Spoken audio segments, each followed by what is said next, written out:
pourquoi Ngongo entraîne une réunion du parti au Palais de l'Unité.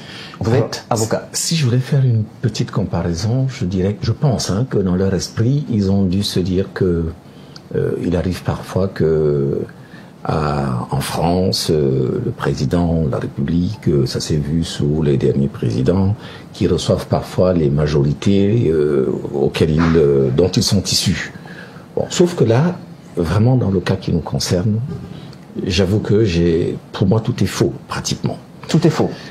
Nous avons tous glosé souvent sur le champ des attributions du secrétaire général à la présidence de la République.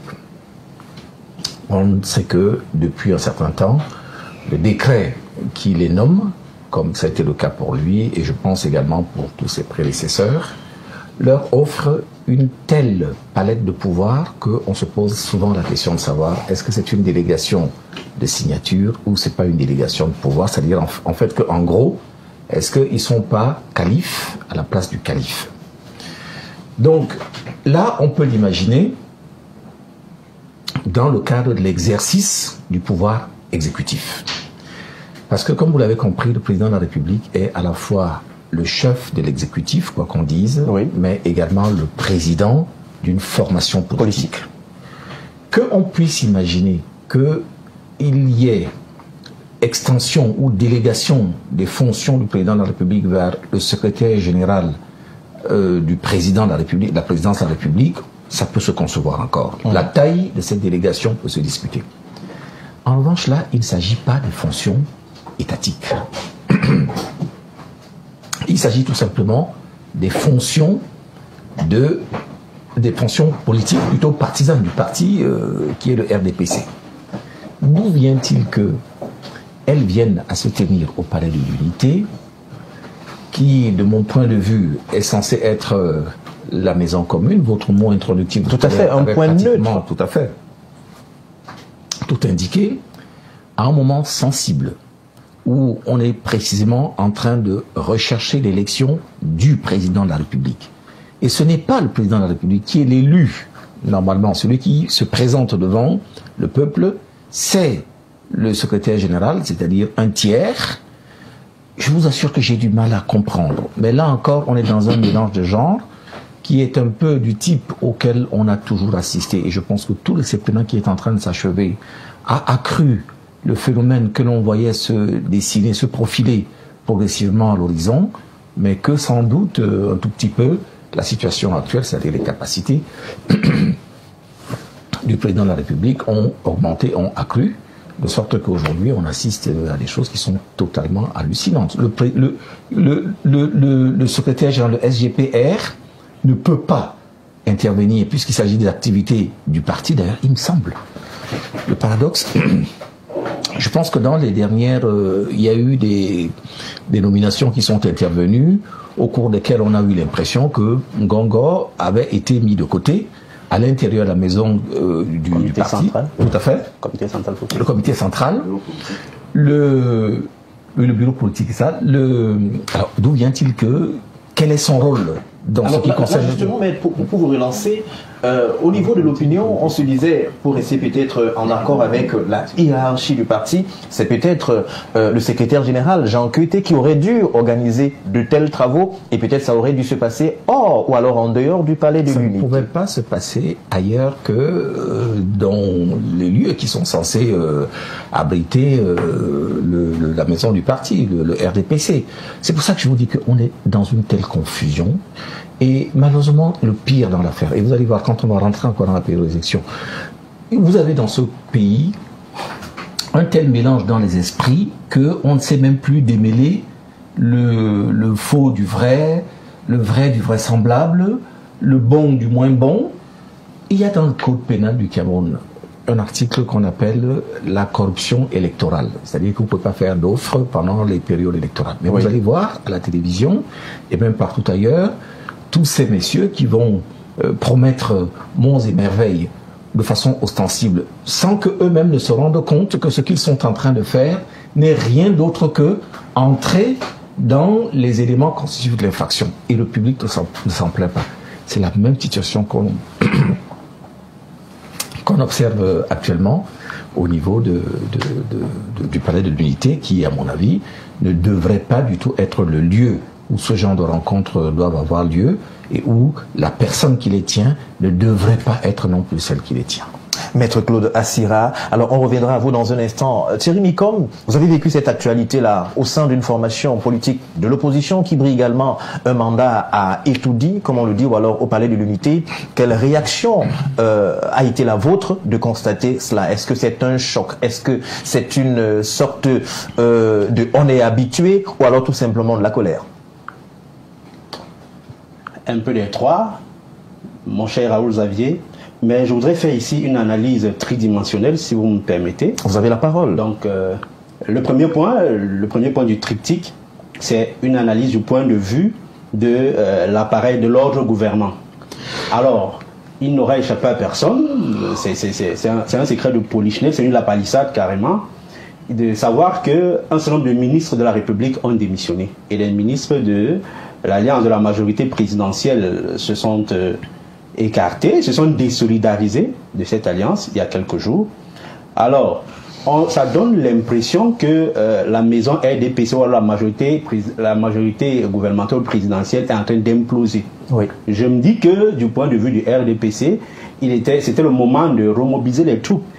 Il n'a pas échappé dans le même ordre d'idée qu'à l'intérieur du parti, il y a des voix dissonantes qui contestent la légitimité du candidat. On se souvient d'ailleurs cette candidature portée par Léon Télé Onana, qui estime justement qu'il a toute la carrure, la stature et, on va le dire, toute l'étoffe pour devenir président du parti. Exactement. Donc, ça va dans le même sens. Donc, je disais tantôt que il y a eu des voix dissonantes à l'intérieur du parti qui estiment que le candidat naturel, le président de la République, n'est plus légitime. Il n'est plus légitimement le candidat du RDPC et par conséquent, il devrait avoir un congrès pour désigner le candidat du parti. Et naturellement, ce même monsieur, Léon Télé Onana, s'est porté, a fait acte de candidature jusqu'ici. Donc ça donne l'impression pour dire que ça se délite, que ça se périclite, qu'il y a périclitement à l'intérieur du parti.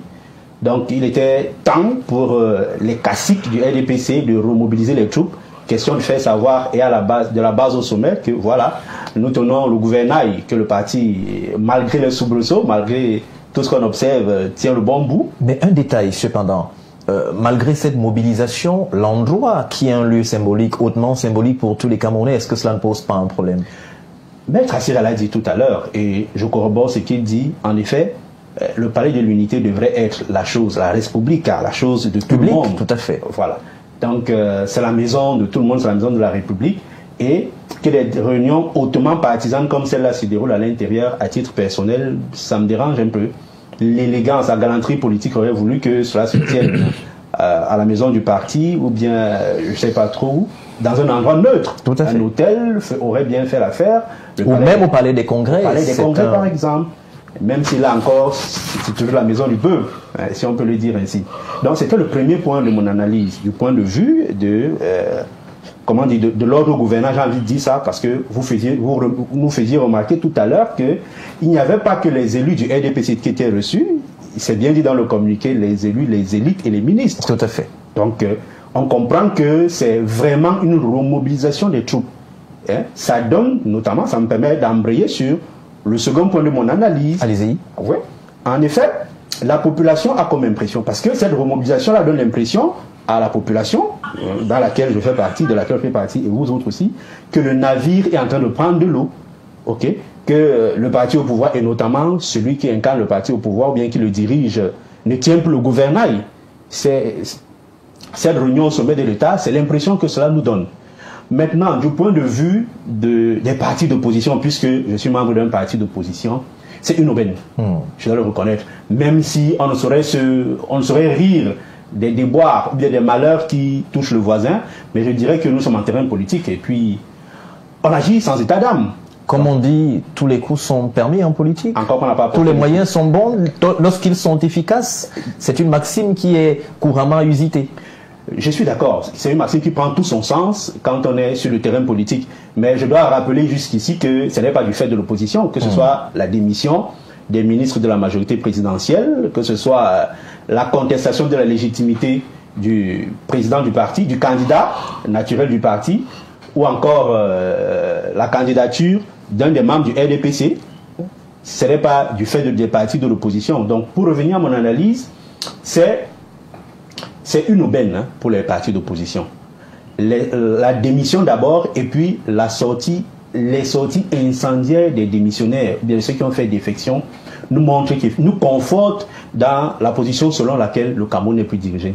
Et c'est le moment ou jamais de resserrer les taux, de porter les stockades, en fait, de remporter l'élection présidentielle. Donc, il nous revient à nous de travailler d'arrache-pied pour offrir au peuple camerounais une offre politique, un projet de société qui réponde à leurs aspirations de manière à ce qu'ils nous confient au soir de l'élection présidentielle les rênes de l'État, hein, de sorte que nous remportions l'élection présidentielle qui arrive. Donc, je ne le dirai jamais assez, c'est une aubaine.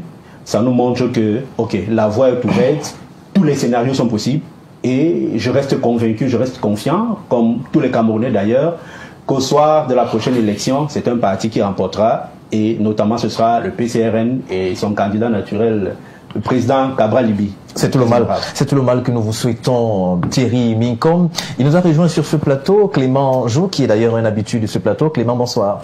Bonsoir et bonsoir les compagnonnistes. Clément, rappelons que vous êtes membre de la société civile. Une question peut-être avant d'arriver au vif du sujet. Une forte concertation au Palais de l'Unité. Au niveau notamment de toutes les chaumières et dans les rues, on se pose la question, est-ce qu'il y a souvent eu pareille mobilisation lorsqu'on a eu des problèmes d'eau, les poubelles dont les miasmes envahissent les narines de tout le monde dans nos grandes villes, ou encore les coupures intempestives d'énergie électrique et même de l'eau? Pourquoi est-ce qu'on ne trouve pas une telle mobilisation au niveau du Palais de l'Unité, peut-être par la même personne, le secrétaire général, la présidente de la République du Cameroun? Vous savez, Xavier, nous constatons en ce jour que plus l'élection présidentielle, plus octobre s'approche, plus le navire coule. Le secrétaire général, président de la République, a-t-il le droit d'organiser une élection, une réunion de ceux d'envergure au Palais de l'Unité? A-t-il les qualités? Déjà que ce n'est pas un politicien, il faut le dire, hein? Ce n'est pas un politicien. Je ne sais même pas s'il a sa carte du RDPC. Parce qu'il n'a pas été nommé ni au comité central, ni au bureau politique. Et si vous voulez faire une analyse froide, vous allez constater que bon nombre d'entre eux sont dans la première. Ce style de concertation au plus haut sommet de l'État montre deux choses. Lesquelles? La première, soit il a l'information que M. Biya ne se représentera pas. Encore parlant de cette représentation, on se souvient de ces propos qui ont été tenus par le SGPR. Je cite, en octobre, le président Paul Biya fera un raz-de-marée dans le sud. C'est une manière implicite de dire que le président se représentera. Non. Vous savez, en politique, ça, ce sont des mots. Ce ne sont pas des faits. Il est quand même très proche du président de la République. C'est ce que je suis en train donc on va le dire, il a le secret des dieux pratiquement. Non, pas du tout. Monsieur Biya, c'est un homme très imprévisible. Pour ceux qui l'ont connu avant, maintenant qu'il a pris un certain âge et qu'il ne peut plus faire certaines choses, qu'il n'a plus une certaine capacité de pouvoir faire certaines choses, moi je pense que le secrétaire général du président de la République est en train de chercher les 300 signatures. Ne soyez pas surpris. Nous sommes en politique. Et en politique, tous les coups sont permis. Il peut être en train de chercher les 300 signatures. Pourquoi réunissent-ils les gens au Palais de l'Unité? Est-ce que ces gens-là sont seulement du RDPC? Pourquoi réunissent-ils les élites? Pourquoi ne réunissent-ils pas les militants du RDPC? Il est en train de réunir les élites du RDPC. Et nous savons ce que c'est que l'élite au Cameroun. Et il a commencé à faire une tournée dans les régions. Il était tout récemment dans le Grand Nord. Exactement. Avec justement cette petite bavure que l'on a connue, une sorte de menace de la part des élites du Grand Nord qui estimaient justement que s'ils ne leur accordaient pas une audience, ils quitteraient pour la plupart le parti. Justement, c'est pourquoi je suis en train de vous dire que ça brûle. Vous saviez, quand le Titanic coulait, il y a certains qui tapaient le tam-tam. Hein. Alors, nous sommes là donc, où le SGPR est dans les concertations. Pourquoi? Nous avons quand même, disons ça comme ça, nous avons,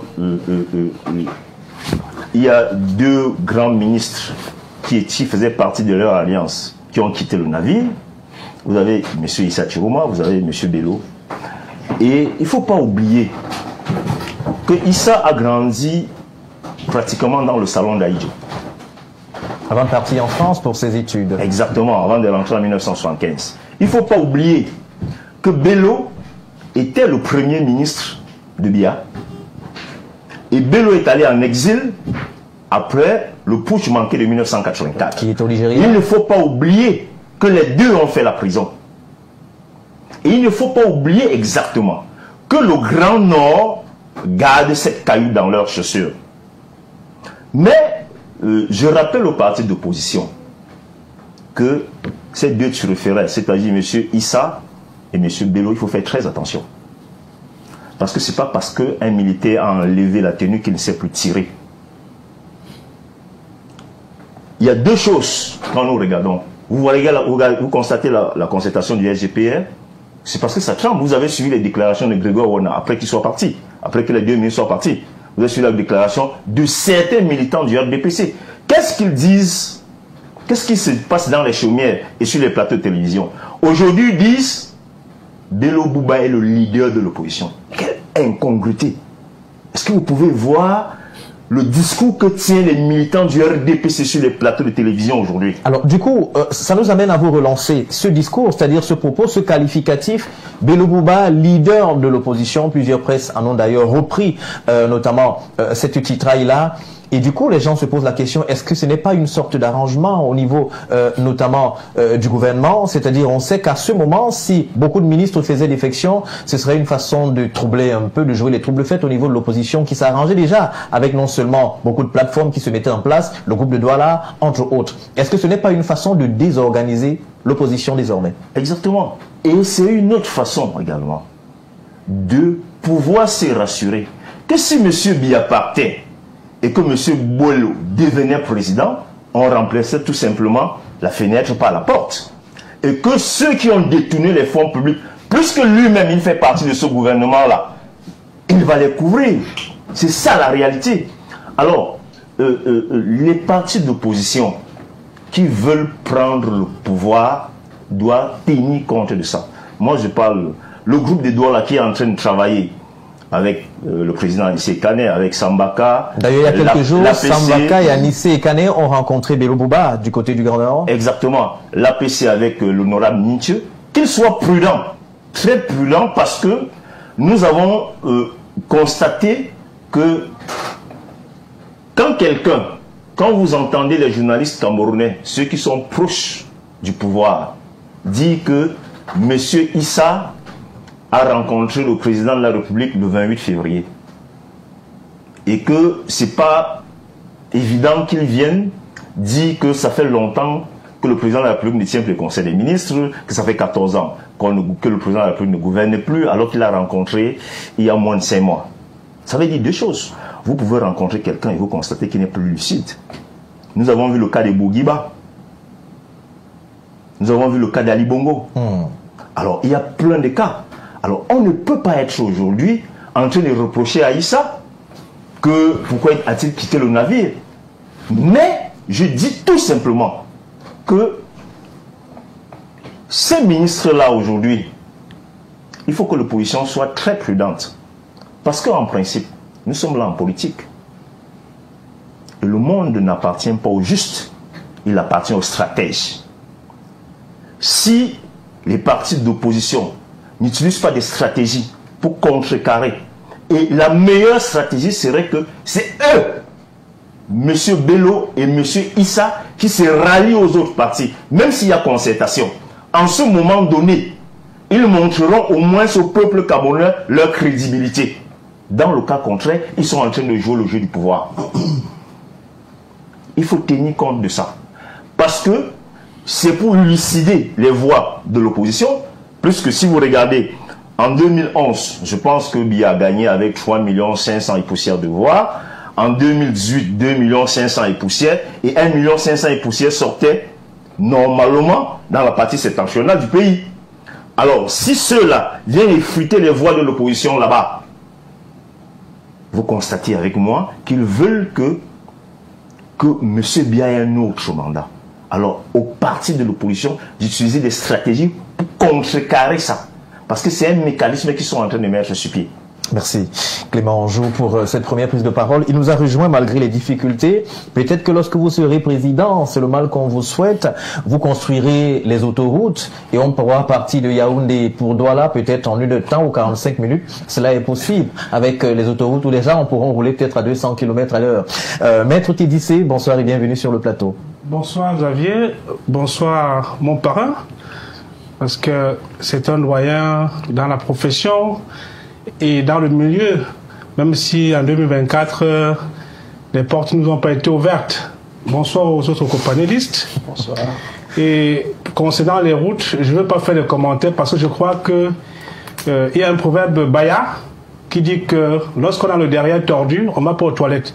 Les concertations du palais de l'unité, puisque c'est ça qu'il s'agit. Tout à fait. Je ne sais pas pourquoi il y a des contestations, parce que normalement, les premières choses à faire, ça devait être de faire le bilan.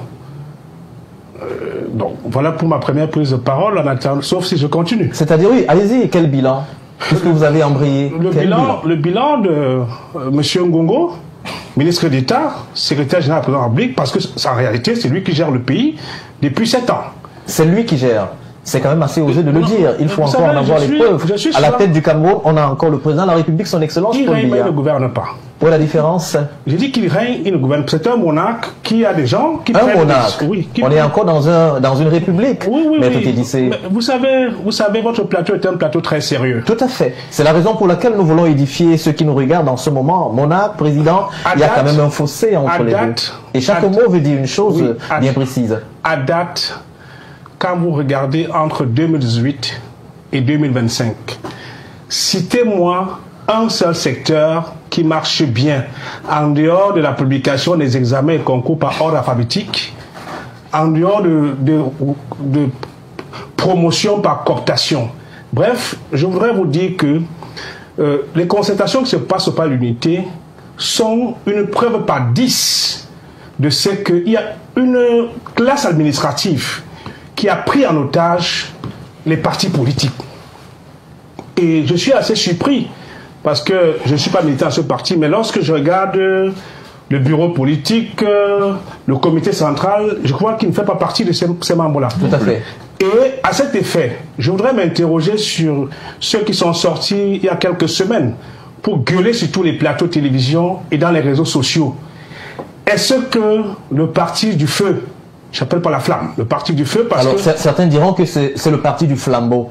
Non, le parti du feu dirige encore ce pays. Est-ce qu'il n'y a pas une classe administrative, qui, par la magie du décret, a réussi à prendre en otage l'État? Parce que voyez-vous, au sein des partis politiques, dont le PCPDC, dont je suis président national, il y a le secrétaire à la sécurité nationale, il y a le secrétaire à l'éducation, il y a le secrétaire à la sécurité publique, à la planification. Et vous voyez, si ce parti, en dehors du secrétaire national de la communication, que tout le monde connaît très bien, qui est prompt à sortir dans les presses, les autres sectoriels, les autres think tanks du parti, où sont ces think tanks lorsque quelqu'un qui n'est pas membre du comité central décide de convoquer les élus? Est-ce que ce sont les élus qui ont des affidés avec le matricule dont la promotion a été facilitée par le grand parrain? Question.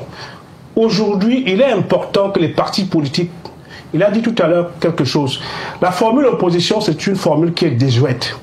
Parce qu'il faut les partis d'alternatives gouvernementales.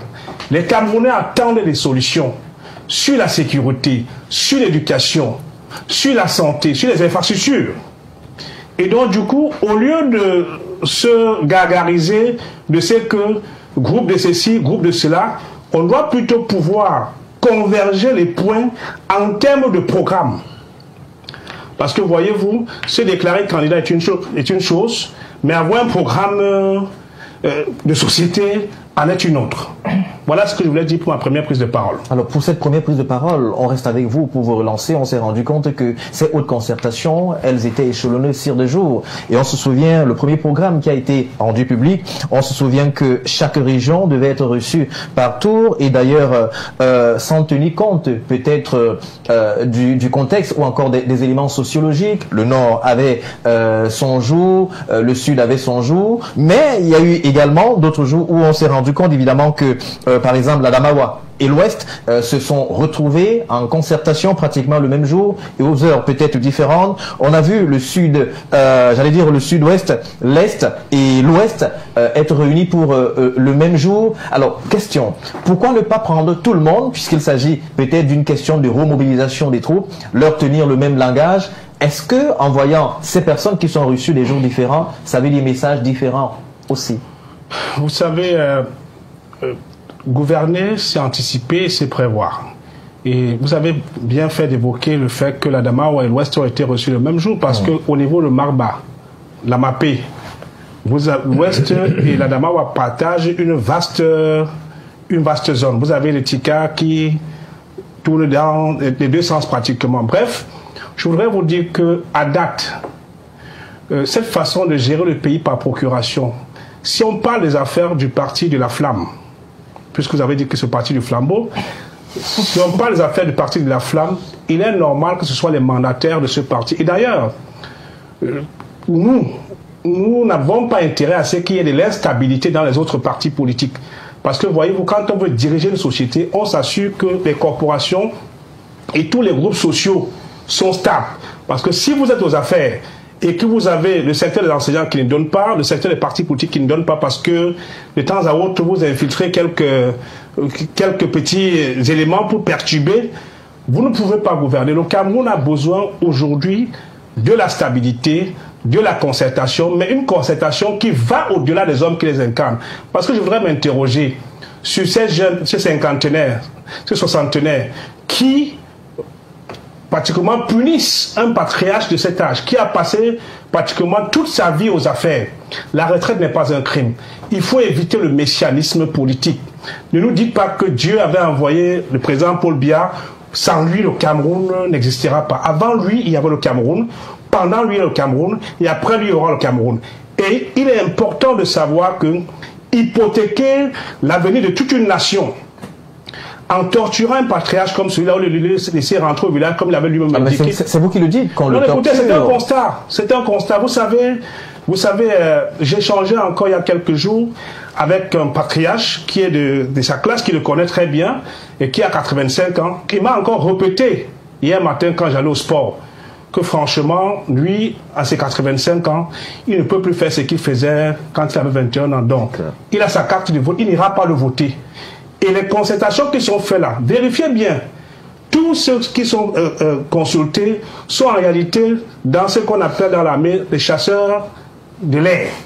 Ils sont déconnectés avec la réalité. Beaucoup ne peuvent pas rentrer au village, tenir un langage sérieux. J'ai été très content qu'il y ait une modification dans la communication du parti de la Flamme, où le professeur Bayon Manassé m'a dit ce matin qu'ils ont commencé à penser qu'il faut dire la vérité. La vérité. Oui. Avant, c'était le mensonge.